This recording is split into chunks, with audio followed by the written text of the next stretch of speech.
Greetings, welcome to Psych 205, Psychology of Gender. Have a little lecture planned. It's probably going to take us 2 lectures to get through the chapter. Let's get this going. What are we on? We're on chapter 8, which is about friendships. What do men and women get from friendships? How do we relate to each other differently? So, very first topic, network size. How many friends do people tend to have? Men and women tend to report having about the same number of friendships. What do we define as a friend? That might be a little bit different. So when we're talking about networks, how many people do we know? Women tend to include only people who are actually friends, but males would also include coworkers, acquaintances, distant friends, people you know on Facebook, who you went to school with 40 years ago. So women tend to value intimacy more than men. Men tend to value instrumentality a little bit heavier than women do, but not more than intimacy. So men are going to include all kinds of instrumental acquaintances. So intimacy in this context is going to mean mutually sharing personal information. So I tell you how I feel, and you tell me how you feel. We're doing self-disclosure. I'm telling you about my life. You're telling me about your life. Okay, so mutually sharing personal information. Information, ultimately, that can make you vulnerable to the other person. That's intimacy. What do we want out of our friendships? Well, everyone tends to want relationships that are of equal status. So there isn't a power dynamic at play here. It's hard to be friends with your professors. It's hard to be friends ultimately with your mentors because those people have power over you. You are subordinate in some sense to them. It's hard to be friends with your boss at work. It's hard also for your boss at work to be friends with people who they supervise. It crosses lines, it makes confusion. We like equal status relationships. Boys and girls, men and women equally want equal status relationships. We like agreeableness and dependability. Agreeableness, we get together and no one's trying to dominate a discussion and we're going with the flow and, hey, what do you want to do? No, what do you want to do? And everyone's equally fine. No one's demanding that we do it their way. Dependability, we say we're going to be a place to do a thing. We're at that place to do a thing. You call and they're there for you and ready to listen. They're dependable. I need something. I need friends to help me move. My friends are there to help me move. We're agreeable. Everyone equally values those things. Affective over instrumental qualities. So boys and girls, men and women all prefer affective skills over instrumental qualities. But again, men are going to rate instrumental qualities slightly higher than women do, but not higher than their preference for affective skills. Okay, so what are we talking about here? Affective skills are essentially charm. Do you feel good being around the person? Do they make you feel good about yourself? Do they take your side? Do they elicit conversation from you? Everybody wants that. Everyone wants to feel like they have not only a seat at the table, but a slice of the pie, proverbially speaking. The instrumental skills, though, that's going to depend on why are we getting together. So maybe you've seen The Big Bang Theory, and Sheldon, the nerd from next door, gets himself invited to the Super Bowl parties. Like, I can do this. I can do a Super Bowl party. But he comes over and he has no idea what is the function of a Super Bowl party. So they're watching the football, and Sheldon is just like really weird and awkward all the way through. He's trying to fit in, but he has none of the affective skills at all. He also has none of the instrumental skills. He has no idea when to cheer and when not to cheer, and when to make conversation, when to let it be quiet, right? So the functions of spending time together, the instrumental skills. If it's a study group, then what do we want to do? We want to stay on task. We want to help each other memorize the information. The person in the study group who's talking about their problems is probably not welcome at the study group. You know, save that for later. Save that for pie and ice cream group that immediately follows study group, right? If we're getting together to hang out, then that's the time for dirty jokes and limericks and whatever you do when you're hanging out with each other. I have no idea. Ask a human. So again, males are more, males like the instrumental skills more than females like the instrumental skills. But both males and females tend to rate the affective skills higher. Everyone wants to be included and everyone wants to feel good about themselves. Okay, so there's that. Differences. Boys and men are more likely to get together to do a thing. Men tend to be less comfortable with intimacy. So that self-disclosure stuff, telling you about my personal history and how I feel in a given moment, men are less likely even to know how they feel at a given moment. For men, it's discouraged to feel things very deeply. It's encouraged to sort of gloss over and move on, to play through pain, if you like that. So getting together to just be together and do intimate things, self-disclose emotions and backstories, that just, we wouldn't know how on average. We wouldn't know how to even begin to do that. So men bond over doing things like fixing cars or watching football games or playing chess or any of a 1,000 proxies that we have for spending time together. Girls and women, however, are more likely to get together just for no reason. There might be wine or lunch or brunch or something involved, but it might be just sitting on the couch with the TV off, just talking. And boys and men are likely to find this incomprehensible. Like, I spent the morning with my friend Susan. Great, what did you do? We just talked. What about? What was the point of that interaction? What work did you accomplish? Good. So females are more likely than males to value this stuff. Women place a slightly, small effect size, higher value on reciprocity and intimacy. Reciprocity is basically trust. That's the give and take in relationships. It's the trust that I built social capital and now I need something and you're giving me the thing that I need. And I can tell you secrets and you aren't sharing those secrets on Facebook, like that kind of stuff. Okay, intimacy, we've talked about that. Men are more likely than women, though, to value, this is a weird one, physical fitness.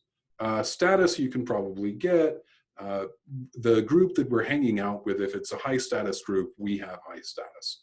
So men are competitive, want high status. It's important for earnings and territory and breeding and all that evolutionary stuff. So we like the high status. We want to hang out with the high status crowd and high status individuals. Physical fitness, men are less tolerant of women, less tolerant than women of friends who have muscle dystonia, poor muscle mass, thick through the midsections, because physical fitness in America for males actually is related to status. And so having fat friends reduces your social standing. So are these absolutes? Absolutely not, but they are central tendencies. Women are more tolerant than men of lower status women, and therefore aren't as focused on the ideals of physical fitness. Okay. So there's a stereotype, which is that if a woman brings a problem to a man, an emotional problem, a difficulty, I'm going through X, men are more likely to just throw solutions at her or get their tools and try and figure out how to fix or solve the problem. Women, on the other hand, are more likely to lend that careful listening ear. That is a stereotype, and there might be little bits and pieces of truth in it.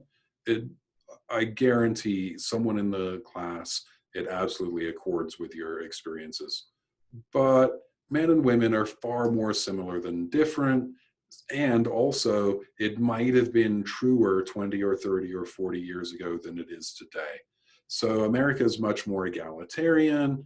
Men are more able to share their emotions than we've been in the past. Men are more likely to have the social skills to do this than in the past. So it was never as true as we thought it was, and it's getting less true as time goes by. Women also are more likely to have task orientations, to be included in the workforce, to be able to envision a career in the military that ends up with flag officer rank and that kind of thing. So, I mean, it just be careful with this one. When we're talking about race and the way people of different races do friendships, all of these findings are probably pretty substantially biased because we just don't understand how Black men relate to other Black men and Black women relate to other Black men and Asian and Hispanic and so forth. We just haven't studied it. It's just not studied. It's not disaggregated. So all this stuff is really, if you want to say it's true, then you have to say it's mostly true of white people. We just don't have the data to make strong assertions otherwise. Okay. Closeness. When it comes to closeness, men and women are equally capable of intimacy. Anecdotally, most of my friends in the therapy business in psychology are male, and those male friends are very capable of intimate relationships. That's what we do for a living, is we try to understand other people's emotions. We give that to each other. That's really a gift in my life, that most of my male role models are very, very sensitive people. On my quest, like Data from Star Trek, my quest to become a real boy, to become increasingly a human being, has been very much aided by these friendships with men who can model a kind of masculinity that actually I can support and actually I can, to an extent, perform. So that's nice.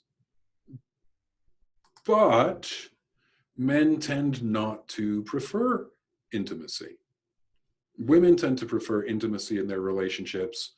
Men tend to be somewhat less comfortable with intimacy in their relationships. How come that is? Well, women's relationships tend to be mutually supporting or mutually supportive. So women get together to commiserate and share victories and defeats and just be together. But men's relationships are much more likely to be competitive. So being a man in America is likely all about getting and keeping status, sort of climbing the greasy stripper pole of status all the way to the top. So it's competitive. If you're being intimate with other men, then you're giving away power. If other men know stuff about you, that stuff that they know could later be weaponized in this sort of struggle for dominance. Don't want that to happen, so you'd be less comfortable sharing those kinds of information. By adulthood, women generally are not, on average, abusing these kinds of confidences and aren't generally afraid those kinds of confidences will be abused. So later on, in a future chapter, we're going to have to talk about romantic relationships. No one on earth is less qualified to talk about romance than I am, but we have to do it. This is going to play a role. Men tend to rely on their female intimate partners for friendship, for confidences, for emotional support. A man's wife might be the only person who really ever sees him and really ever knows him. Men don't have anywhere else to go. It's just too dangerous to have close, intimate male friendships.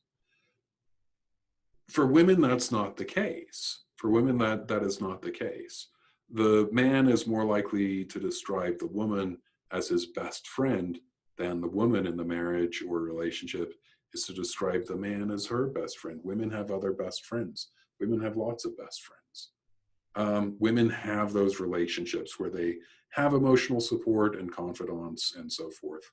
So when it's time to leave a marriage, men tend to be more devastated by that than women do. We'll get into that in a future chapter. This intimacy thing, have we been defining it right all the way through? So as you're reading the chapter, you might see the definition of intimacy kind of grow and expand as we go along. We started off with, where did we start? We started with this mutual sharing of personal information, particularly personal information that can lead to vulnerability. Well, when you define it that way, absolutely, women are better at it and women want more of it. So when we define intimacy this way, women engage in more intimacy, and we trust women with our intimacies more than we trust men with them. So there's that. But if we expand the definition of intimacy to more of a lay understanding, more of an average person on the street understanding of intimacy, then we're talking about sharing space together, being together on the couch in an elevator, being closer than that arm to arm and a half length that we like between each other, and doing stuff, fishing, watching Dexter, watching a comedy. Why would that qualify as intimacy? It then our ideas, then how much intimacy we have and how much intimacy we want tends to be about equal between the sexes. God, I started a side thought there. Watching a comedy together, why would that be considered an intimate activity? One of the best things that I've ever done for myself is I go to movies alone, but I'm not alone. There's the whole other audience there, and I can watch the reactions of the audience to the movie. It's part of my quest about being a human being, but it's also this sideline as a writer. I can see what lands, what doesn't lands, and also this sideline as the ethnographer. Like, I want to understand what it's like for Americans to be Americans, kind of outside my social circle. So that's happening. I went to see Magic Mike XXL. I'd never seen Magic Mike. I had no idea it was a sequel. I went so that I could write about it for my column. And I really got to see how a predominantly female audience reacted to the movie, surrounded by their intimate relationships. And it seemed like they were expected to perform shockedness.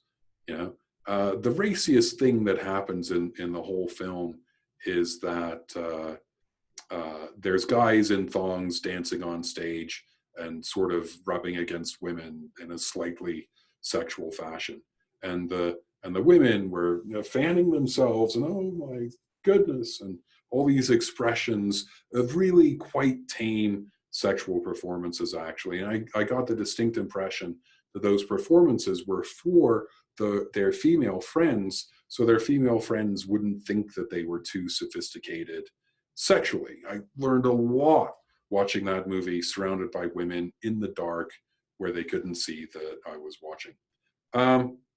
So I also went to see Black Klansman in the theater. So this is a movie with a lot of jokes about race in it. Actually, a lot of racially oriented jokes. Get Out. Oh my God, Get Out. So many sort of in jokes about racism that mostly Black people would get and white people would notice, but not necessarily get. In both of these movies, there were about equal numbers of black and white people in the movie, which means that black people were really overrepresented given given the racial demographics of the town that I live in. So what would happen is one of these jokes would pop up, and the white people would be really, really quiet for about 3 seconds. And it was only when the black people laughed that the white people knew it was okay to laugh at that joke. Okay?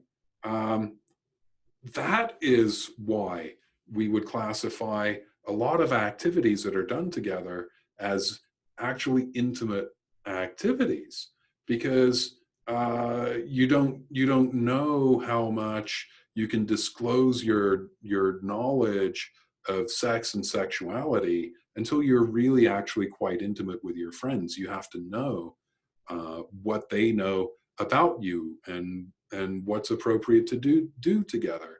You have to know about your friends who don't share your race or your background, what they're going to find as crossing the line in a film versus what they're going to find as funny. And your interests and your preferences and all that is going to converge to a point. Okay, so hopefully that makes a little bit more sense about why we're defining, I don't know, watching football games or fishing as an intimate activity. There's the knowledge of each other that's built up that makes those activities possible and fun. Okay. So scientists, people studying gender, have always used the definition of intimacy that we started with. But like everyone else in the world knows that going to a movie is a somewhat intimate activity, swimming together and whatever. Of course, spending time together is intimacy. So just throw that in to muddy the waters. What our author likes to do, almost more than anything else, is keep the waters really muddy. And I love it. If you're really sure about anything, you're probably wrong. Okay. Talking about friendships, homophobia definitely reduces the possibility and probability of intimacy in male relationships. Okay, the more homophobic we are, the harder it is to have good, fulfilling male-male friendships. Why? Well, if you believe that intimacy, the science version of intimacy, sharing emotions and confidences, if you believe that's a feminine trait, and you believe that you'll be punished for having feminine traits. That is, your status will decline, or you might be open to derision or mockery or even violence. Men in the room have definitely gotten in their lifetimes some very definitive feedback about behaving in a girly way, okay? And if you've internalized society's preferences for manly men, that men toe the line and don't cross type. If those three things are true, that you think intimacy is feminine, you believe that femininity will be punished, and you've internalized it, that's what homophobia really means. God, it's hard to have intimate relationships with men, isn't it? Right? How can you get together with a dude and just sit on the couch sharing each other's space? Bodies touching, maybe hips touching. How could you put your arms around each other and just sit there and share that space and just talk about stuff? That'd be really, really threatening. Guys don't want to do that. So there's like almost a whole chapter on feminism, and it provokes people because you've heard so much about what feminism means. Rush Limbaugh has been out there poisoning the idea for the last 30 years. Feminazis, and they're coming to take our power. And feminism would be great for women, but what about for men? Like it's a zero-sum game, and in order to be winning, in order for men to be winning, women would have to be losing, and if women start winning, men would be losing.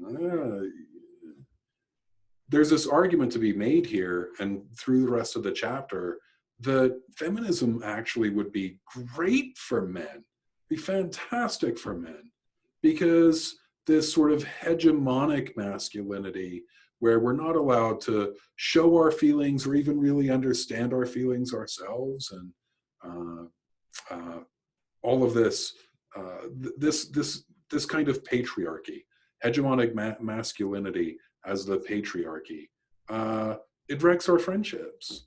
It eliminates the possibility of intimate friendships, right? Because we're no longer good witnesses of ourselves. We're so threatened by the idea of having a sad feeling or empathy for a stranger or something, that we suppress all that stuff and just become robots, even to ourselves. We can't express our emotions. We get definitive feedback, yeah, from everybody, from men, from women. Um, so it limits this really important part of life as a human being, and limits our roles, right? That you can't be the comforter or the nurturer or the weak person in a situation, or the one who needs help, or right, all this stuff and 1,000 other things the patriarchy does to us, that hegemonic masculinity does to us. Uh, Quite aside from reducing and limiting the quality of male-male friendships, right? Feminism, some kinds of feminism would actually be really good for society, and males as part of society would benefit, okay? So to the extent that the more feminist world would allow for more male intimacy, more male self-disclosure and emotional awareness and role choice, it'd really be a very freeing thing for men. And I'm old now, I guess. I've been around since the 70s, and I'm seeing a lot of this feminism happening. A lot of role changes, a lot of growing together between male and female roles that has been just unremittingly positive, honestly. So, other limiters around male versus female kinds of friendships, emotional expression. Men just aren't supposed to express emotions. Men are supposed to be stoic, not happy, not sad, not cheerful, not smiling at strangers, certainly not aggrieved or traumatized. Why? Well, social roles. There's a type, right? There's the male type, the female type, and when you cross type, you get punished. Men, when they cross type, are punished by other men. It reduces our status, we get excluded. It can range all the way up to physical punishment. But women also don't like men who cross type. Women, on average, like men who are stoic and strong, and are weirded out at least a little bit by men who cry when Old Yeller dies at the end of the movie. Everyone punishes men. I don't mean every individual person. I mean men and women and gay men and straight men and gay women and straight women and trans men and women. Everyone punishes men who cross type. Okay. But also homophobia, that men punish themselves for crossing type. Men have internalized these standards. They've internalized the messages of society, right? To be good, you must be stoic. And I am good. Therefore, when I'm not stoic, it upsets me and I become stoic. I deny all the evidence of having been sensitive, like that kind of stuff. All right. So that's out there. Good. Let's chat for a second about relational aggression. So it is true that boys use more physical aggression and girls use more relational aggression. Okay? When it comes to having and resolving problems, boys are more likely to resort to fisticuffs, muggle dueling, if you like, than girls are. And girls are more likely to resort to relational aggression than physical aggression. I've tried to say this very, very carefully. Girls are not more likely than boys to use relational aggression. Boys are more likely to be physically aggressive and use more physical than relational aggression. Girls use more relational than physical aggression, but not more relational aggression than boys use. Girls and women are less aggressive in both relational and physical terms. I don't know how to say it any more clearly than that. So that's the plot twist here. Okay. It's also true that girls' relational aggression is more likely to take place in those intimate friendships. Boys are less likely to cyberbully, rumor monger, gossip among their intimate friends, more likely to do that in the displaced friendships, acquaintances, labor pool kind of stuff. Why? Maybe it's just that women actually have intimate friendships and men are less likely to have those intimate friendships in the terms that scientists would discuss. Men are so much less likely with emotional disclosure that men don't know other men's emotions and secret histories and all that stuff in the first place. We don't have confidants to betray us. That's the point of not having confidants, is so we can't be betrayed, so we can climb that greasy social hierarchy and gain status and all that. Okay. So there's that in a nutshell. What else? Conflict resolution. It's possible that women are not as good at resolving conflicts, right? So women who are friends, one person did something to the other 10 years ago, we never talked about it, it's never been resolved, there's a trust issue there always will be. We're still friends, we go to the cocktails, but it's a barrier to intimacy. So we have maybe in that case a more shallow friendship. Men's friendships might be longer term, more stable over the long term. Like siblings, men are more likely to just have it out. Men are more likely to be direct. Man, you really pissed me off when you did that. And then work it out or don't work it out. No subtlety really in that. Why this thing about short-term versus long-term harmony? This is an idea that came to me working in China and with a lot of Chinese people. Social harmony really matters. That idea of the collectivist versus the individualist society is on the one hand overstated, and on the other hand, actually true, well-founded and well-grounded. But what kind of harmony?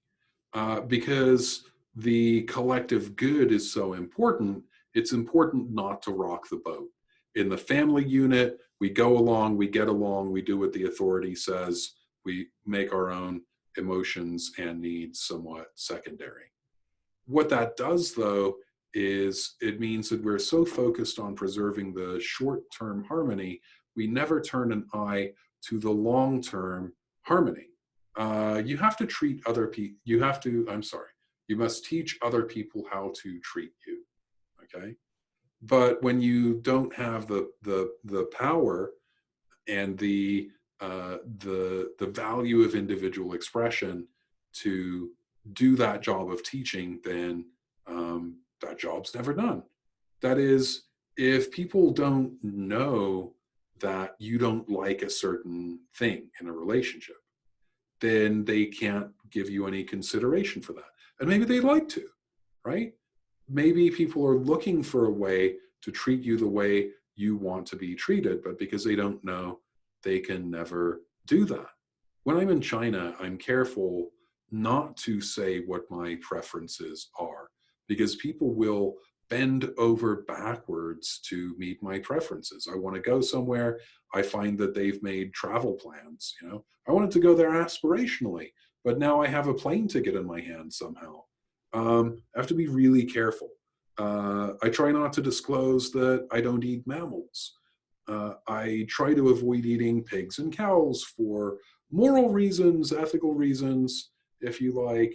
But if I say that, then everyone is disrupting all of their plans for the rest of my life to accommodate that in China.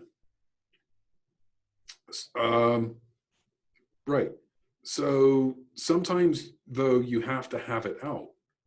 Sometimes you have to disrupt that short-term harmony, which means that right now we're going to fight about something. We're going to have a really intense, uncomfortable, even confrontational conversation. But when we've had that conversation, that means we know how to treat each other in the future, right? So it's like the story of the princess and the pea, and the princess is really sensitive. She can feel the discomfort of a pea under 12 mattresses or something. But if she never complains about it, no one's gonna take that pea out from under all the mattresses, and she's always going to be uncomfortable, right? Okay. Um, so sometimes you preserve that long-term harmony exactly by just getting stuff out and fighting about it. We know about this in marriage and family therapy. We don't teach couples not to fight. We teach them to fight productively. That is, to talk about the issue and not bring in a bunch of personal recriminations and accusations that make it more difficult to get back to the short-term harmony. So I'm hoping that makes sense to people, that women might be worse at conflict resolution. Their relationships are so important, the intimacies are so important, that they don't bring up the stuff that needs to be brought up. But because men don't really have intimacy, they're a little bit more cavalier about just bringing up what's bothering them, if something is, and then having it out. And then the people who are left are the people kind of worth keeping, at least in the minds of those men. All right, so that's happening. We can talk a little bit about cross-sex friendships. That's males with female friends, or females with male friends. So there's a lot of socially constructed stuff in here, and it's difficult at times to weed out what's socially constructed and what actually is a real, like, biocentral tendency. That's always the case in this material, right? So we know that men are less likely to express emotions and self-disclose. Men are just cagier about doing that for reasons. We talked about the reasons. Both women and men prefer to do that work if they're doing it with women. Both males and females tend to prefer female therapists. And that same bias happens in friendships. Both males and females are more likely to do the job of emotional expression and self-disclosure around women. Women can just be trusted with it more. The activities that we want to do tend to be different. Women are fine just hanging out. Men are not as fine just hanging out. There tends to be a task or a job or an activity going on. So what does this add up to?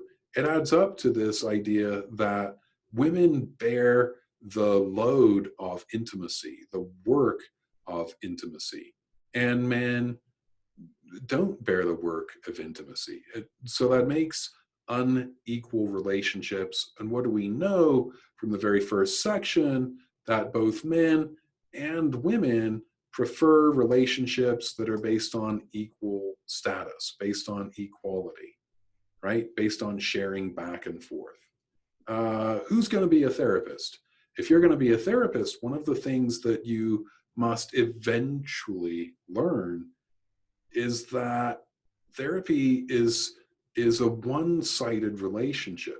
The client comes in and tells you all about their day and their life and their feelings, their fears, their traumas. They rely on you to be the stoic partner who always has a helpful suggestion, who always can do the work of sort of shouldering the emotional load, and they never hear about your life and your problems and your human frailties. That's unequal. And as long as it stays 100% unequal, the less chance there are of that therapeutic relationship making it, surviving for the long term. Eventually, you have to start to equalize the power dynamic through some rational, careful, responsible self-disclosure. One day, your client will bear something for you, and that's when you know that the relationship has arrived. So there's a. How far did we get? Down here. We're down here. Good. So when it comes to cross-sex friendships, the book has a lot more to say about it than I'm really going to say. Like, it's possible, it happens, it's not the average, and it tends to be somewhat unequal. What are some of the difficulties? One difficulty is heteronormativity. Heteronormativity, it's absolutely a word you need to know if you're going to be involved in any kind of social science. This is the expectation that everyone is straight and everyone wants to live the stereotyped straight life. Okay? So boys and girls fall in love, get married, stay married forever, have kids, are always perfectly happy, and are each other's best friends. That's the stereotypes of heteronormativity. So that stuff's out there. So if you're involved in a cross-sex friendship, if you're a man with a female friend and have no sexual interest in that female friend, and or you're the woman and in exactly the same position, have a male friend, no sexual interest, people are going to wonder about it, right? You're going to get out of all of this outside pressure. People are going to assume that you're sleeping together. Maybe you each have other intimate partners, sexual partners, love interests, and they both assume that you're cheating on them with each other. And worse than that, maybe. Just like the homophobe, you might have internalized some of that heteronormativity. So when you are in the cross-type friendship, you also have the expectation that it's weird to be just friends with somebody. It's impossible. That intimacy must lead to sexual intimacy and falling in love and all that stuff. So that stuff can really hamper the cross-sexed relationships. So there's a thing out there. It's not new. It's been around for a little while now. The idea of friends with benefits. It's not new, but now we're allowed to talk about it. It's kind of always sort of been around. You know what I mean? Again, the book's going to give you a lot more detail than I really want to get into right now. But men tend to be more fine with the idea of sex minus romantic goals and aspirations. Women tend to, when sex is on the table, it seems to make women more vulnerable than it makes men. And so women are more likely to want to push that relationship forward and into formal territory. You know, what is our status? Are we boyfriend and girlfriend now? Are we doing the emotional stuff? You know, are you there for me? Do you have my back the way that a boyfriend or a husband or something would have my back? Women are going to push for that more. Teasing apart what's like innate to men and women from what is socially constructed, that is actually really, really difficult. It always is really, really difficult. So we have this hegemonic masculinity, this patriarchy, and all that stuff. So the ideas of heteronormativity are basically guaranteed to intrude on friends with benefits. But the more that men are allowed to have feelings, the more that men can see that sex also makes them somewhat vulnerable. the more that men are allowed to feel affection and the need to be protective, and the more that women have economic power. So the idea of getting married is less threatening for a man if he can sort of divorce himself, no pun intended, I suppose, from the idea that if he gets married, he has to be the lifelong provider. The more satisfying a marriage would be, kind of the more willing he'd be to do that if he's in a down economic position, all that stuff. But also, the more that women have economic power, the less they feel like they would need to have that man around, the more friends with benefits would make sense without the emotional intimacy, right? So as we're growing together, men have more feminine roles in society, women have more masculine roles in society. Like, the less we'd find really major distinctions in the way men and women and boys and girls think about stuff, including friends with benefits, whether we can just have sex, don't have the emotional baggage of that, and be fine. Okay. The last thing I made notes on for today is cross-race friendships. So are these good or bad? I mean, they really tend to be good. All of the data that we have points really strongly to, we can get a lot done with friends who don't share our race.